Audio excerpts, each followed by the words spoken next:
De volta com a Ação Nacional, que hoje está falando com o professor e doutor Rogério Jesus Pedro e a enfermeira do Departamento de Vigilância em Saúde de Campinas, Maria do Carmo Ferreira, sobre epidemias. Nós já conhecemos o que caracteriza um surto epidêmico, o que é o ebola e suas consequências. E agora vamos falar sobre o novo vírus provocado pela dengue. Mas primeiro acompanhe esse VT.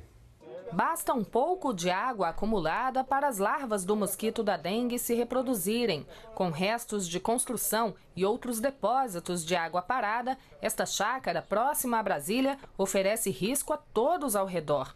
O agente de Vigilância em Saúde Pública, Noel, trabalha na prevenção há 18 anos e conta que conscientizar a população ainda é o principal desafio para eliminar os criadouros do mosquito. A gente orienta as pessoas, quando volta meses depois está do mesmo jeito, os focos estão nos mesmos locais e nada foi feito.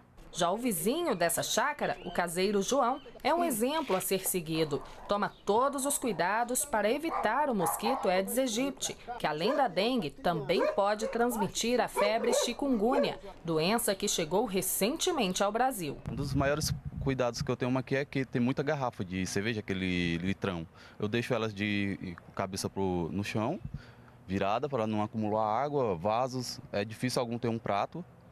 E piscina, que nem o agente de saúde falou agora, sempre está olhando.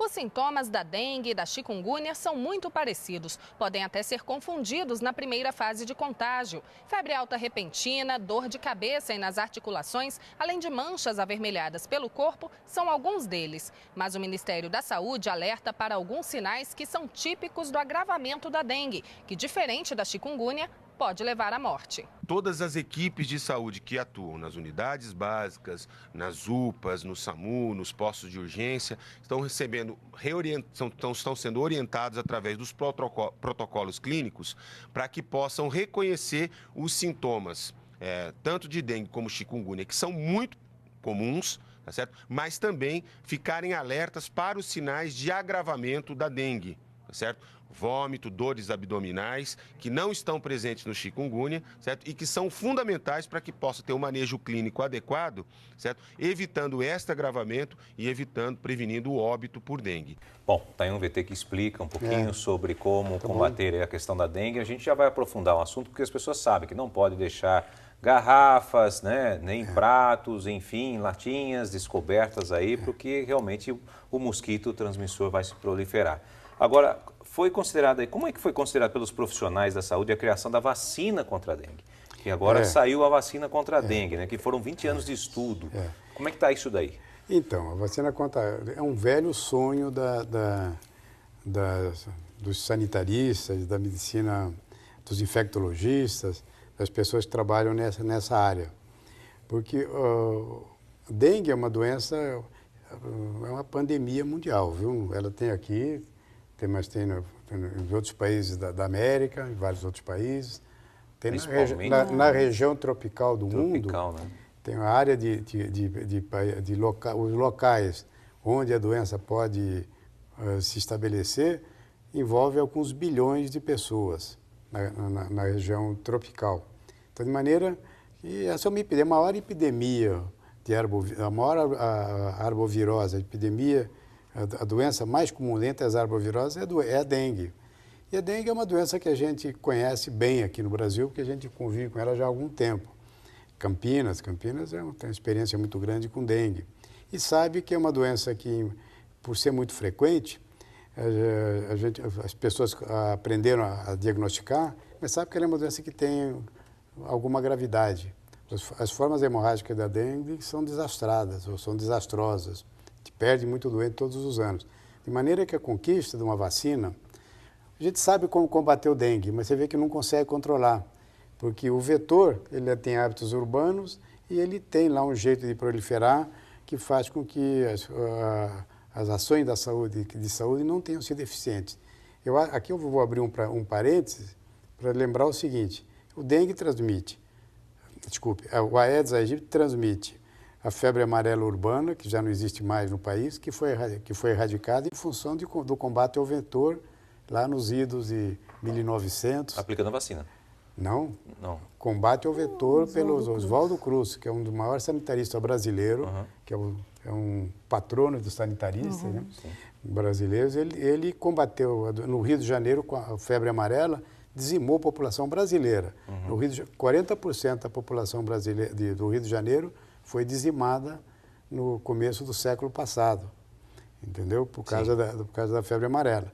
Aí surgiu a figura desse sanitarista, que, embora a gente não conhecesse o agente etiológico, ele percebeu, ou pelo menos sabia, que era uma doença que se transmitia por vetor. Ele fez um pertinaz combate ao vetor, enquanto as pessoas morriam de uma doença que era mortalidade muito alta.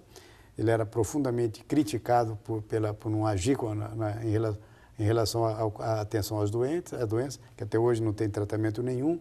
A febre amarela só tem tratamento de sustentação.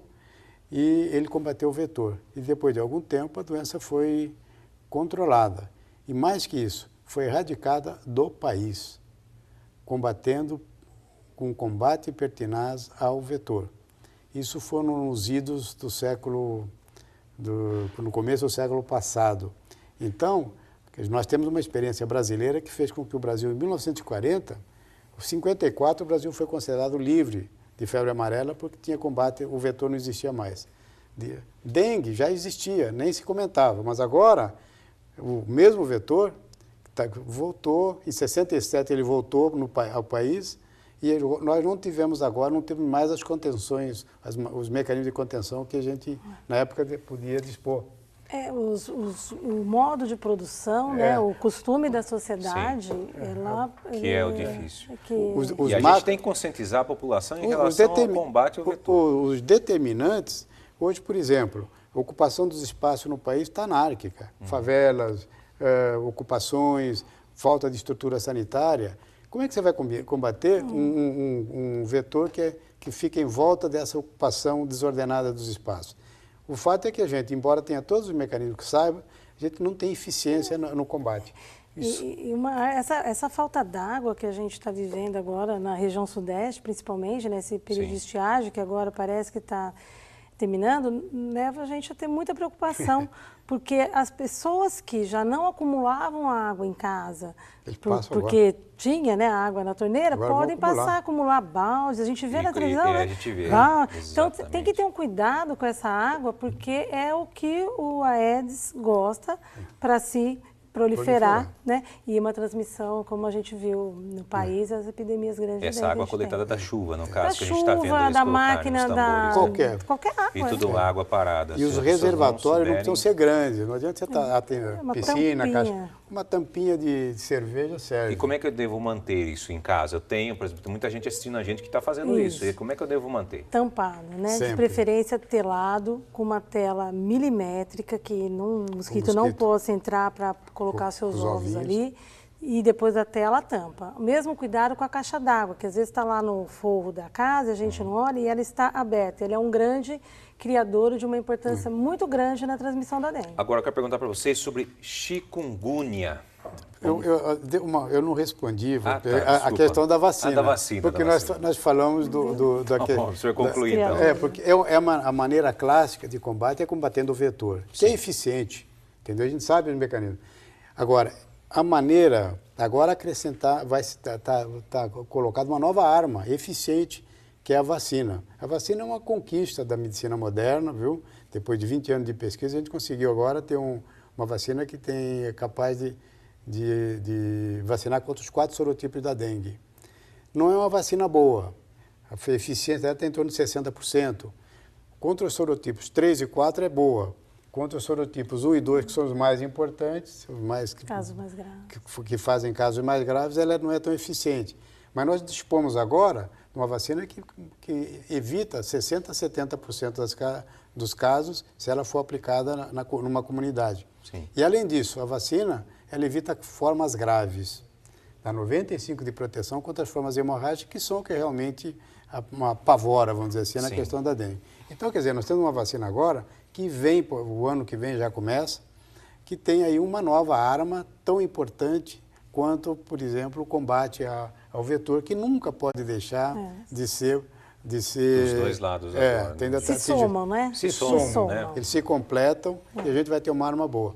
E até porque vem agora o mesmo vetor, aí traz uma nova doença que não vai ter nada a ver, não tem nada a ver com o dengue, que é um outro vírus, que é o chikungunya, que está chegando aí. Eu gostaria de perguntar de onde veio, então vamos falar um pouquinho com a Maria do Carmo.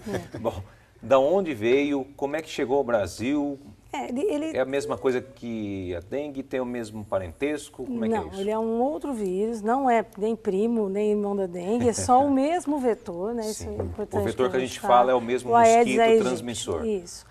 E ele começou na África, com surtos isolados, na Ásia, né? Mais recentemente agora nas ilhas do Caribe, né? E aí chegando na América, entrando aqui pela Guiana, né, francesa, divisa conosco, ali acho que é Amapá, né? E hoje a gente tem já uma transmissão importante na Bahia, autóctone, e alguns casos em Minas Gerais. Então, como que ele chega? Uma pessoa que vai para um local onde tem a transmissão, volta, né, se infecta com o vírus lá, então vai para uma ilha do Caribe onde tem transmissão. Aí ele se infecta lá, vem para o Brasil, tem o Aedes, né? Nós convivemos com o Aedes, ora contaminado pelo vírus da dengue, ora não. E o Aedes pica essa pessoa, então, que ela traz o vírus de fora, ele se contamina e aí ele vai, pica outras pessoas e vai fazendo a transmissão. E quais são os sintomas dessa chikungunya? São os mesmos, são muito parecidos com os da dengue. Como que a gente vai descobrir que é? Hoje, quando alguém chegar com dor de cabeça, febre, rasgo cutâneo, você fala, é dengue. Faz o hemograma lá, para os caracteres, é dengue. Mas se ele apresentar dores articulares, muito mais acentuadas, se o quadro durar um pouquinho mais do que costuma durar o dengue, você tem a obrigação de fazer o diagnóstico diferencial com a chikungunya. Porque as doenças são realmente, do ponto de vista clínico, muito parecidas. As formas graves, as formas hemorrágicas, é que são menores, menos frequentes na chikungunya. Eu acho que esse vai ser uma diferenciação. No início, a gente vai ter que investigar os dois. E depois, conforme a doença, o quadro clínico se prolonga, aí a gente vai caminhando mais para o lado de dengue ou mais para o lado de chikungunya. São doenças diferentes. Não tem tratamento específico, né? Não tem, isso que eu ia perguntar. Existe um tratamento específico? Nem a chikungunya. É o mesmo tratamento que se dá para dengue? Sintomáticos. Bom, nós voltamos já daqui a pouco com mais Ação Nacional para você, que hoje está falando sobre epidemias. Fique com a gente.